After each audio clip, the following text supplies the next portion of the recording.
স্বামী স্ত্রী পশ্চিম দিকে মাথা দিয়ে শোয়া যাবে কিনা? স্বামী স্ত্রী পশ্চিম দিকে মাথা দিয়ে শুইতে পারেন, উত্তর দিকে মাথা দিয়ে শুইতে পারেন, দক্ষিণ দিকেও মাথা দিয়ে শুইতে পারেন। স্বামী স্ত্রী পশ্চিম দিকে মাথা দিয়ে শুইলে কোনো অসুবিধা হবে এমন কোনো কথা কোরআনে কথা বলা হয় নাই। গর্ভাবস্থায় মৃগেল মাছ খেতে পারবে কিনা? গর্ভাবস্থায় মৃগেল মাছ খান, রুই মাছ খান, কাতল মাছ খান, অন্য কোনো মাছ খান, মাছ না খায় গোশ খান, গোশ না খায় মুরগি খান, সবজি খান, এটা আপনাদের ব্যাপার।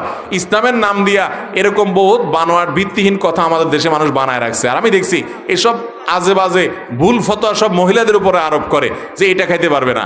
কেন? স্ত্রী গর্ভাবস্থায় স্বামী মৃগেল মাছ খাইতে পারবে না, এই প্রশ্ন করা গেল না?